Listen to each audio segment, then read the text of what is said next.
Hello guys. तो अभी हम लोग रोटेशनल मोशन के टॉपिक चल रहे थे। रोटेशनल मोशन में हम लोग टॉर्क को पढ़ रहे थे ना। टॉर्क में हम लोग कुछ लास्ट लेक्चर्स में हम लोग क्वेश्चंस देखे थे। टॉर्क का फॉर्मूला हमारे पास था, पहले लेक्चर में डेरिवेशन हो चुका था, दूसरे लेक्चर में हम लोग उसको डायरेक्शन और मैग्नीट्यूड को देख चुके थे, तीसरे लेक्चर में कुछ क्वेश्चंस देखे थे। इस लेक्चर में भी हम लोग कुछ क्वेश्चन रिलेटेड देखेंगे, जो इसके कुछ हाइडेड कॉन्सेप्ट जो सीधे सीधे नहीं दिखते, उस कॉन्सेप्ट को हम लोग थोड़ा क्लियर करेंगे। क्लियर है? आइए देखते हैं। जैसे कि यहाँ पे हम लोग जानते हैं torque is equal to r cross f. Magnitude देखेंगे तो mod r mod f sine theta where theta is the angle between r and f. और उसको हम लोग लिख सकते थे आर साइन थीटा एक साथ, तो एफ तो ये हो जाएगा आर परपेंडिकुलर इनटू एफ। और दूसरा हम लोग लिख सकते हैं कि r into mod f sine theta को एक साथ ले लें तो हमारा एफ परपेंडिकुलर हो जाएगा, तो r into f perpendicular. Clear है? खैर, थोड़ा सा हम लोग इसमें आगे बढ़ते हैं और ये देखने की कोशिश करते हैं कि कैसे क्वेश्चंस और आ सकते हैं जो प्रॉब्लम डाल सकते हैं। जैसे लास्ट क्लास में मैंने आपको बताया था कि अगर आपको एक्सिस ऑफ रोटेशन फिक्स दिया है, एक्सिस ऑफ रोटेशन अगर आपको दिया हुआ है, तो इसका मतलब है आपको टॉर्क का डायरेक्शन दिया है, टॉर्क उसी एक्सिस के लॉन्ग होगा। ठीक है? अगर axis of fixed axis of rotation है, ठीक है, तो torque will be in the direction of axis of rotation.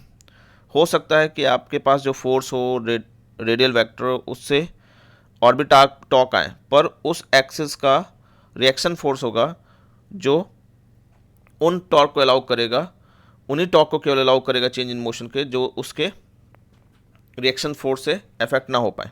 जैसे कि अगर मान लेते हैं, एक क्वेश्चन लेते हैं, दिमाग में चिपका लीजिएगा। अगर एक्सिस ऑफ रोटेशन दिया हुआ है तो टॉर्क उसी के अलाउ होगा, बाकी सारे टॉर्क को हमको कैंसिल करना। अगर पहले से एक्सिस ऑफ रोटेशन दिया हुआ है तो हमारे पास फिक्स्ड। जैसे एक क्वेश्चन लेते हैं हम लोग, जैसे यहाँ पे एक 3D बॉडी आपको दिया हुआ है, ठीक है, और दिया हुआ है कि ये एक फिक्स्ड एक्सिस है, जो कि मान यहाँ दिया हुआ है क्वेश्चन में कि वाई एक्सिस है। ठीक है? और उस वाई एक्सिस जहाँ से पास कर रहा है वो 3D बॉडी के किसी एक पर्टिकुलर पॉइंट, पास तो बहुत जगह से कर रहा होगा, किसी एक पर्टिकुलर पॉइंट को इन्होंने रेफरेंस पॉइंट मान लिया है, ओरिजिन मान लिया है 0 0 0। ठीक है? और उसके रिस्पेक्ट में यहाँ पे एक पॉइंट दिया हुआ है जहाँ पे फोर्स लग रहा है 3, 2, और कितना फोर्स लग रहा है 3i plus 2j plus 8k। ये फोर्स लग रहा है 3i plus 2j plus 8k। Clear है? अब यहाँ पे एक्सिस ऑफ रोटेशन हमारा फिक्स है। एक्सिस ऑफ रोटेशन क्या है हमारा? y। इसका मतलब है आपके दिमाग में तुरंत एकदम जैसे ही दिया फिक्स्ड, इसका मतलब टॉर्क उसी के लॉन्ग होगा। हो सकता है जब आप और क्रॉस एफ करें, इसके अबाउट ये आर ऐसे ले लेंगे, आर क्रॉस एफ करेंगे, तो हो सकता है वो कह सकते हैं जब आप आर क्रॉस एफ करेंगे तो आपको टॉर्क आई जे के में मिलेगा। ठीक है? आई जे के में मिल सकता है, किसी तीनों में मिल सकता है, हो सकता है कोई कैंसिल होकर जीरो हो जाए, पर किसी दो में मिल सकता है। पर ध्यान दीजिएगा कि नेट टॉर्क जो होगा, जो इफेक्टिव टॉर्क होगा, बाकी टॉर्क तो आएंगे, पर जो इफेक्टिव टॉर्क होगा वो केवल वाई एक्सिस के लॉन्ग होगा, यानी केवल जे वाला होगा। यानी आई और के वाला अगर आ रहा है, नहीं आ रहा तो कोई बात नहीं, अगर आ रहा है तो आपको वैसे ही जीरो मान लेना है। क्यों? क्योंकि इसका रिएक्शन टॉर्क होगा जो कि उन दोनों टॉर्क को कैंसिल कर देगा, क्योंकि फिक्स्ड एक्सिस है। जब बाउंडेड एक्सिस हो गया तो नेट टॉर्क उसी के लॉन्ग हमको लेना होगा, वही इफेक्टिव रोटेशनल मोशन को, effective change in rotational motion के स्टडी में काम आएगा। क्लियर समझ रहे हैं? ये बाकी जो टॉर्क आएंगे आई और के में, जैसे इसमें वाई एक्सिस है तो जे के लॉन्ग ही नेट टॉर्क आएगा, आई और के वाले टॉर्क कैंसिल हो जाएंगे तो खुद हो जाए। याद नहीं हो रहे हैं तो इसका मतलब इसके खुद अगर होगा तो ऐसा दिया ही हुआ है क्वेश्चन आपको कि खुद से कैंसिल हो जाए, कोई आपको दिक्कत नहीं है। मगर अगर नहीं हो रहे हैं तो आपको इसका रिएक्शन टॉर्क उसको कैंसिल कर देगा। जैसे हम एक एग्जांपल से आपको समझाते हैं, थोड़ा हो सकता है आपको दिक्कत हो रहा हो। जैसे मान लीजिए कि अगर कोई ऐसा क्यूबिकल बॉक्स होता, थोड़ा डायग्राम बना रहे हैं, हो सकता है कुछ गड़बड़ हो जाए, समझने की कोशिश करिएगा। ठीक है? ऐसा कोई क्यूबिकल बॉक्स है, अगर हम कोई एक एक्सिस यहाँ से ले, यहाँ से ऐसे ले रहे हैं, ठीक है, साइड से छेद करके निकल गया, साइड से ना, दिख रहा होगा। तो आप अब ये एक्सिस में घुसा हुआ है, ये फिक्स्ड एक्सिस है। ठीक है? तो अब आप देखोगे कि ये जो रॉड है, अगर हम इसको रोटेट करा सकते हैं तो केवल इसी एक्सिस के लॉन्ग कराना होगा, यानी केवल ये रोड ऐसे ही जाएगा ऊपर, ऑन टू द प्लेन उठ के पीछे जाएगा। ठीक है? इसी के अबाउट ऐसे रोटेट होगा। क्लियर है? आप इसको ऐसे रोटेट नहीं करा सकते हो, ऐसे पेंडुलम टाइप। ठीक है? पेंडुलम होगा पर इस एक्सिस में ऐसे ऑन टू द प्लेन उठ के आएगा। क्लियर है?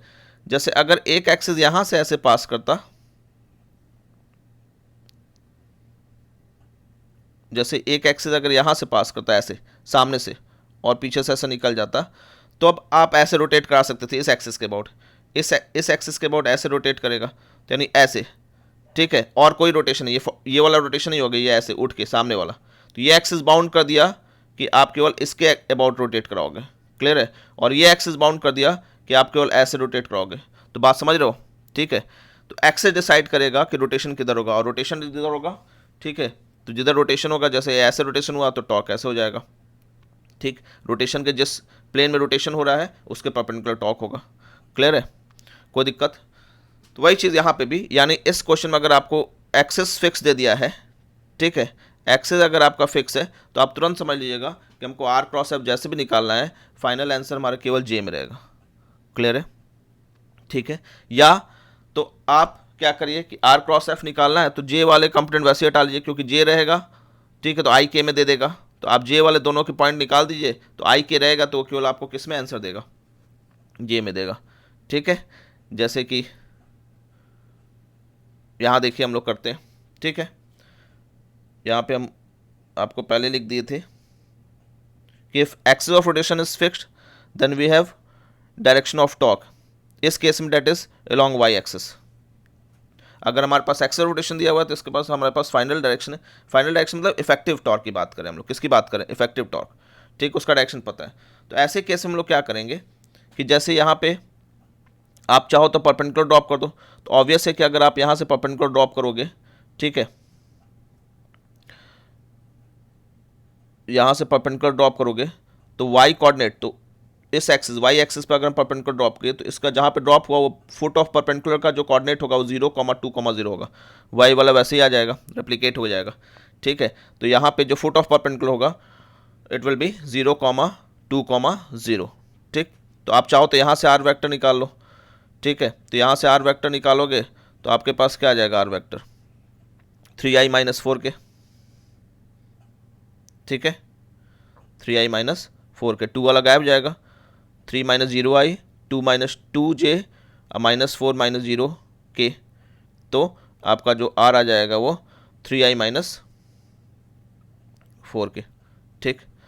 f आपको लेना है तो फिर से वही बोले j वाला हटा ही दीजिए, ठीक है, j वाला पार्ट हटा दीजिए, क्योंकि हमको j के कॉरस्पॉन्डिंग नहीं लेना है, या तो पूरा r क्रॉस f आप निकालिए, फिर i और k वाला हटा दीजिए, खाली j वाला लीजिए, या तो पहले ही j हटा दीजिए, तो i क्योंकि क्रॉस प्रोडक्ट है तो आपको j हटाना है ना, ठीक है, तो i और k मिल के आपको j में डायरेक्शन दे देंगे, ठीक है। तो जैसे मैंने यहाँ पे हटाया हुआ है, ये 2 हटा दिया 2j को यहाँ से, ठीक है, तो 2j हटा दिया है, तो यहाँ पे क्या आ गया 3i + 8k। अब इसका क्रॉस प्रोडक्ट हम लोग निकाल लेंगे, तो इसका क्रॉस प्रोडक्ट आ जाएगा, अगर आप देखोगे तो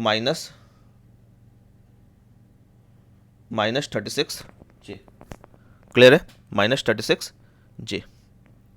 या आप जैसे हम बताए थे कि आप चाहो तो पूरा आर क्रॉस है पूरा निकालो, जैसे वही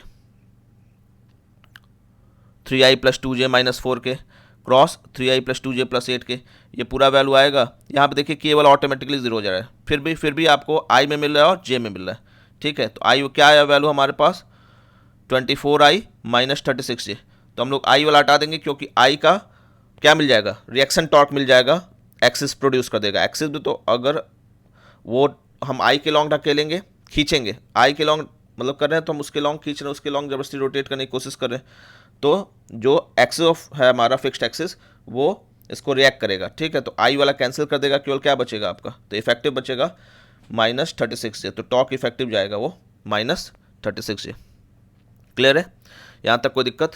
तो ये ध्यान दीजिए कि अगर आपको एक्सिस रोटेशन दिया हुआ है तो यानी फिक्स्ड एक्सिस रोटेशन है, यानी आपका नेट टॉर्क उसी के लॉन्ग होगा, ठीक है, उसी के अबाउट रोटेट होगा बॉडी। तो ये आपके पास एक बहुत डिफाइनिंग पॉइंट है, ठीक है, आप इसको यूज़ करिएगा, कभी भी इस चीज़ को कंफ्यूज मत करिएगा। तो आज का लेक्चर यहीं पे, बाकी हम लोग आगे की चीज़ें हम लोग नेक्स्ट लेक्चर में देखेंगे, ठीक है। तो थैंक यू।